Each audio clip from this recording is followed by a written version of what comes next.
नमस्कार मित्रांनो, लग्नानंतर होईलच प्रेम मालिकेच्या आजच्या धमाकेदार भागामध्ये आपण पाहणार आहोत. नंदिनीने आर्याचा हात पकडलेला असतो. आर्याचा हात पकडून ती तिला ओढत ओढतच बाहेर घेऊन आलेली असते. आर्या म्हणत असते, नंदिनी काय करतेस तू? हे बघ, असलं काहीही करू नकोस. अगं मी प्रेग्नंट आहे आणि प्रेग्नंट बाईला तू अशा पद्धतीने ओढत घेऊन चाललेली आहेस. हे बघ, असलं करू नकोस, वागू नकोस, सोड माझा हात, असं ती बोलत असते. पण तेव्हा मात्र इथे नंदिनी म्हणत असते, अजिबातच नाही, आज मी तुला सोडणार नाही. तेवढ्यातच जीवाच्या हातामधला मोबाईल खाली पडतो आणि जीवाच्या हातामधला मोबाईल खाली पडल्याबरोबर तो मोबाईल घेण्यासाठी खाली वागतो. जेव्हा तो मोबाईल घेण्यासाठी खाली वागतो तेव्हा त्या टेबलाखाली त्याला पायातलं एक पैंजण दिसतं. मग पायातलं पैंजण जीवाला दिसल्याबरोबर तो पैंजण व्यवस्थित पाहतो आणि तेव्हा त्याला धक्काच बसतो. तो आता म्हणत असतो, हे पैंजण इथे काय करते? तेव्हा नंदिनी म्हणत असते, म्हणजे आर्या म्हणत असते, हे पैंजण. तेव्हा आता जीवा म्हणत असतो, हे पैंजण रम्याचं आहे. काय? जीवा, तुम्हाला पूर्ण खात्री आहे की हे पैंजण रम्याचं आहे? आर्या म्हणत असते, जीवा खरं खरं सांग, तू अगदी आत्मविश्वासाने सांगतो का की हे पैंजण रम्याचं आहे म्हणून? तेव्हा जीवा म्हणत असतो, हो, रम्याच्या 25व्या वाढदिवशी पार्थदादांनी तिला हे गिफ्ट केलं होतं आणि अजून ती ते जपून ठेवलं आहे. मग आर्या मात्र पोपटासारखी बोलायला सुरुवात करते. आर्या म्हणत असते, हे सगळं कसं शक्य? म्हणजे काल इथे घरामध्ये आलेली व्यक्ती ही दुसरी तिसरी कोणी नाही तर रम्या होती. मग नंदिनी म्हणत असते, काय म्हणालीस तू? काल रात्री रम्या इथे आली होती? आर्या म्हणत असते, हो, काल रात्री इथे रम्या आली होती. असं बोलल्याबरोबर नंदिनीला खूप मोठा धक्का बसतो. नंदिनी म्हणत असते, हे कसं शक्य आहे? काल रात्री इथे रम्या आली होती आणि त्यानंतर आता आर्या खुर्चीवर बसते आणि खूप जास्त रडायला लागलेली असते. तेव्हा इकडे ती म्हणत होते, म्हणजे रात्री आलेली ती रम्या होती आणि रम्याने येऊन त्या दोन्ही फाईल गायब केल्यात, असं म्हणून ती रडते. तेव्हा मात्र जीवा म्हणत असतो, हे बघ, नीट आणि व्यवस्थित जे काही आहे ते समजून सांग. मग आता त्यानंतर इथे आर्या म्हणत असते, काल रात्री मी इथे बसली होती आणि तेव्हा अचानकच खोलीच्या लाईट ज्या आहेत त्या बंद झाल्या आणि खोलीच्या लाईट्स बंद झाल्यानंतर मला समजेना नेमकं काय झालेलं असेल. तेव्हा अचानकच लाईट्स बंद झाल्या आणि मी कोणालाही फोन न करता एक व्यक्ती आली. खरं तर ती लेडीज होती. तिला पाहिल्यानंतर मला थोडासा धक्काच बसला, कारण मी इथे कोणालाच बोलवलं नाही, कोणालाच फोन केला नाही. पण ही व्यक्ती मात्र इथे कशी काय आली हे मात्र मला समजत नव्हतं. आणि त्यानंतर ती आतमध्ये आली आणि आतमध्ये आल्यानंतर जेव्हा मला समजलं की काहीतरी कुठेतरी पाणी मुरतंय, तेव्हा मी आता इकडे तिला तिथून हकलवण्याचा खूप प्रयत्न केला, तिच्या चेहऱ्यावरचं सगळं काही काढण्याचा खूप प्रयत्न केला. पण तिने मात्र मला धक्का दिला आणि धक्का देऊन मला बेशुद्ध केलं. आणि बेशुद्ध केल्यानंतर मी बेशुद्ध झाली आणि जेव्हा मला सकाळी जाग आली तेव्हा मात्र इथे तिने ते सगळे काही पेपर्स वगैरे घेऊन गेली.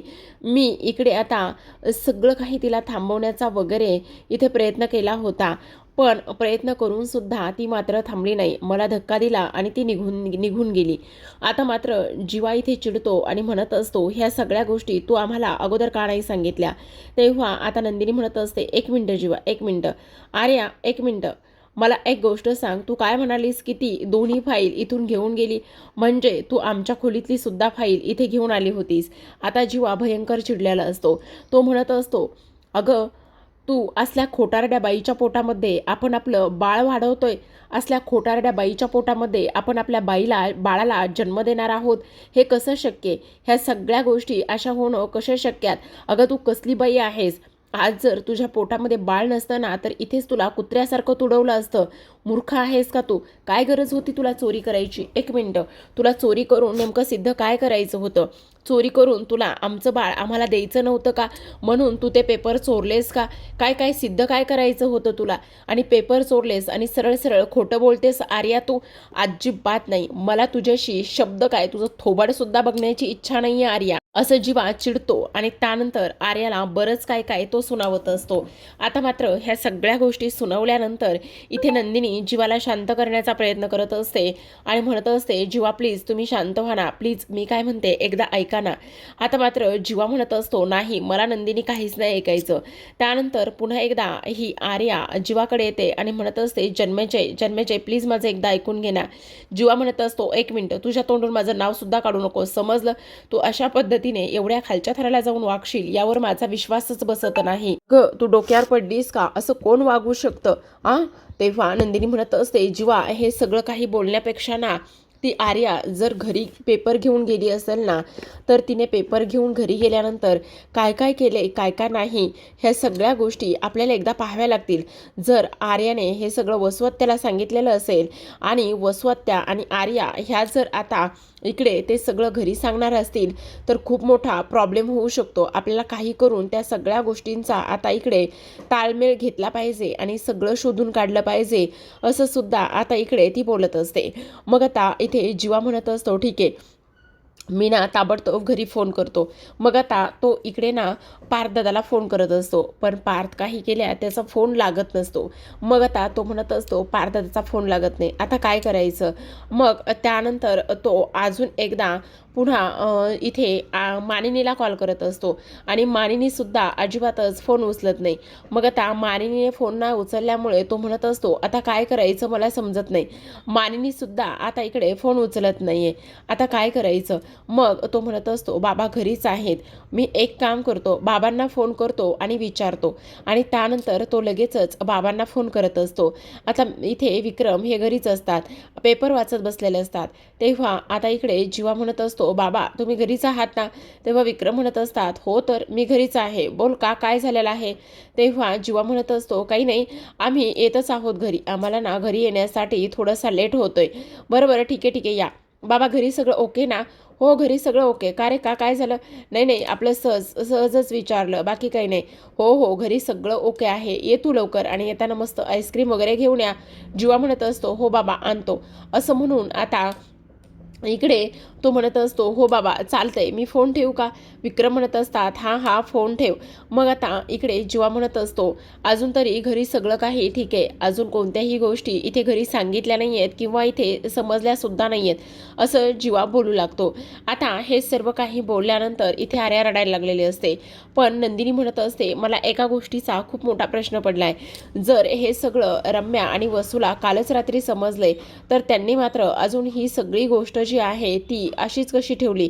अजून त्या सर्व गोष्टी ज्या आहेत त्या इथे कोणालाही का बरं सांगितल्या नसतील, असं सुद्धा आता इकडे ती बोलत असते. मग आता हे सर्व काही बोलल्यानंतर इथे आपण पाहतो नंदिनी म्हणत असते, जीवा आत्ता आपल्याला इथे वेळ घालून अजिबातच चालणार नाही. काही जरी झालं ना तरी सुद्धा आपल्याला ह्या सगळ्या गोष्टींचा सोक्षमोक्ष लावला पाहिजे आणि त्याचबरोबर हे सगळं काही शोधलं पाहिजे, असं सुद्धा आता इकडे ती त्याला सांगत असते.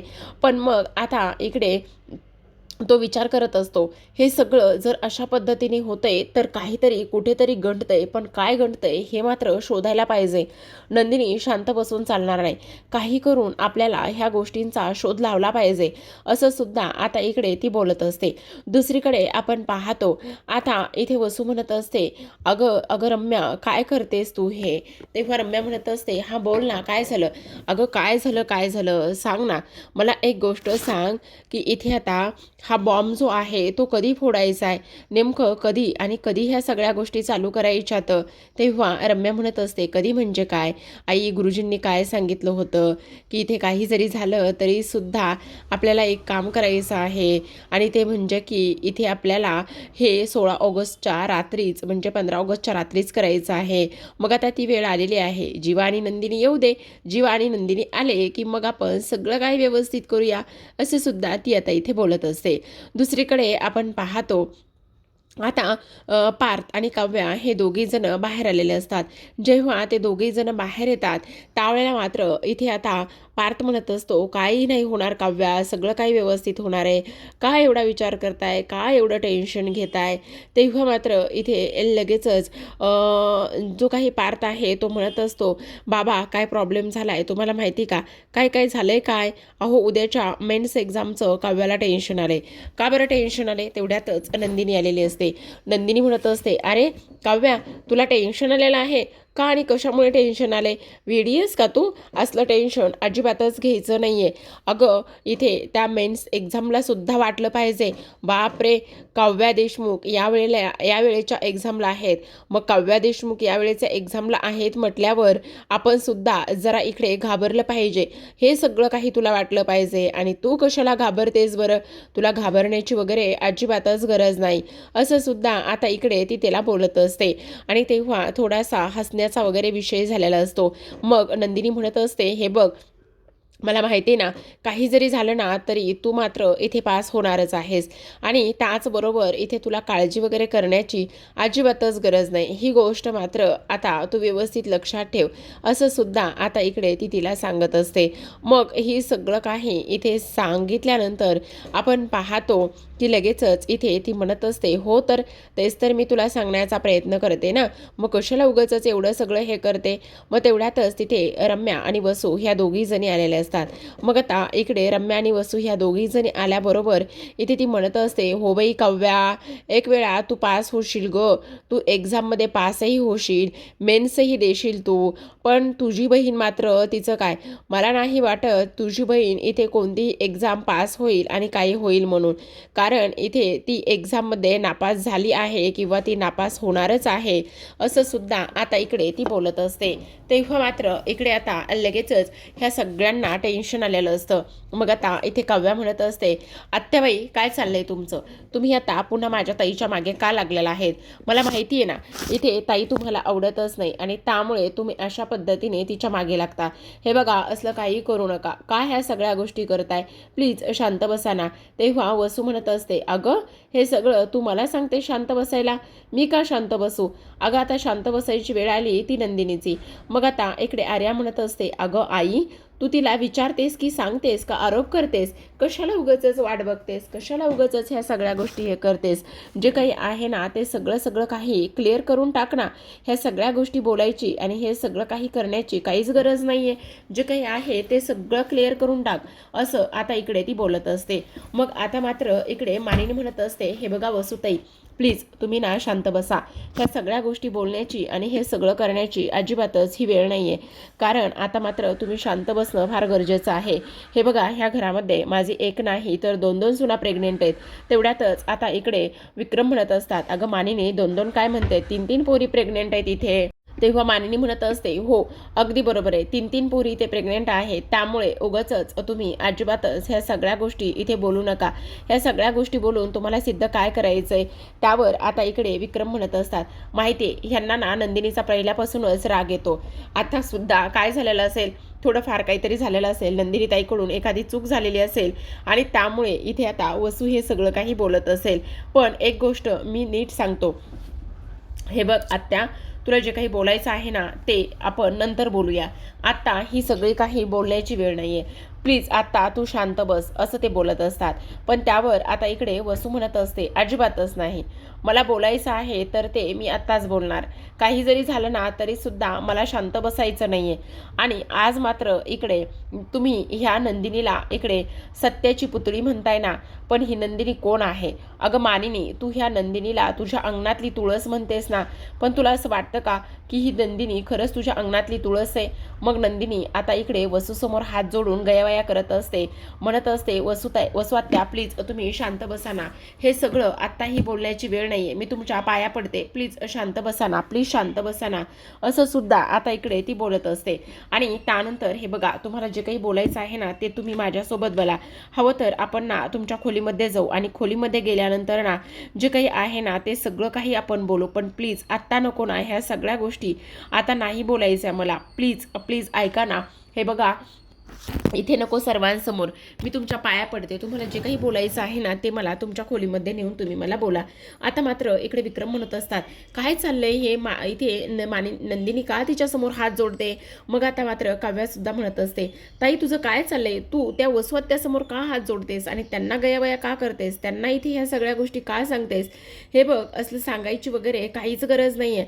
शांत बस, ह्या सगळ्या गोष्टी तू करू नकोस, काही गरज नाही आहे हे सगळं काही सांगण्याची, असं सुद्धा आता इकडे ते बोलत असतात.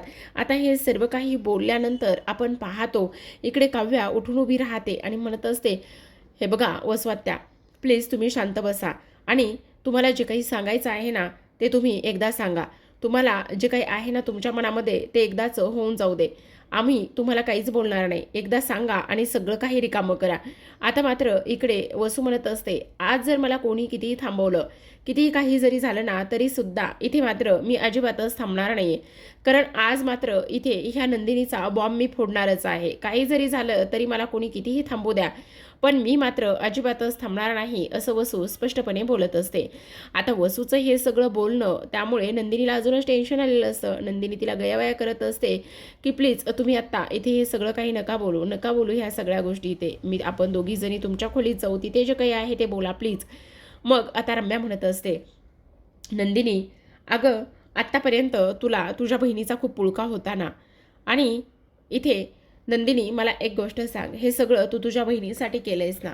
मग जर तू तुझ्या बहिणीसाठी केलंयस तर हे सगळं सगळ्यांना समजायला हवं ना, असं सुद्धा आता इकडे ते बोलत असतात. आता मात्र हे सगळं काही बोलल्यानंतर आपण पाहतो इकडे आता लगेचच वसू म्हणत असते, विक्रम तुमचं काहीतरी गणित चुकतंय. तू म्हणतो ना की इकडे 3 सुना प्रेग्नेंट आहेत, तर तसं नाही आहे.